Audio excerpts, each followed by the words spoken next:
Ассаламу алейкум, кымбаттуу менин каналым катталуучулары. Бүгүн Орто Сай базарына келдим эле. Мына момундай роторный парковка коюлуп тур. Жеңил унаалар үчүн экен. 1, 2, 3, 4, 5, 10 автоунаа экен. Ошондо 10 автоунаага ылайыкташкан экен да бул. Тетиги жагынан унаа кирет экен да могу жерден.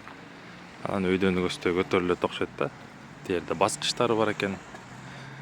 Жеңил унаалар үчүн дейт, салмагы 2,5 тоннага чейинки унаалар коюлса болот экен бул жерге.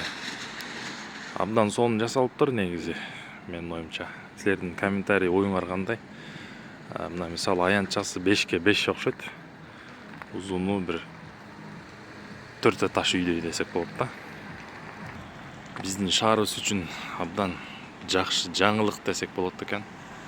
Дагы көбөйө берсин, менин оюмча. Ошондой эле бул жакта көрсөтө кетейин, мынакей таштанды сорттоочу аймак. Билесиңер, ушул жер мусор болуп эле жатчу эле. Мына Орто Сай базардан ар жак аябай төгүлүп чачылып эле жатчы. Мына азыр момундай кылып сонун кылып коюптур. Карагыла. Кирсеңер ар бир бачок өзүнчө сорттолот экен, жазылып турат. Мына жерге кагаз салынат экен, темир салынат экен. Берге тамак аш, катуу тиричилик калдыктары дейт. Желим салынат экен могу жака. Сонун болуп калыптыр. Кудайым буйрса оңолуп келатабыз. Шаардын көркү ачылып, мынакей. Кандай сонун, үстү жабык, эч ким жерге таштабайт. Сонун нанды бул жерге бачокко салат экен. Эң жакканы могу парковка жакты да мага. 10 машине, мисалы бул жерге 2 эле унаа батмакта койсок.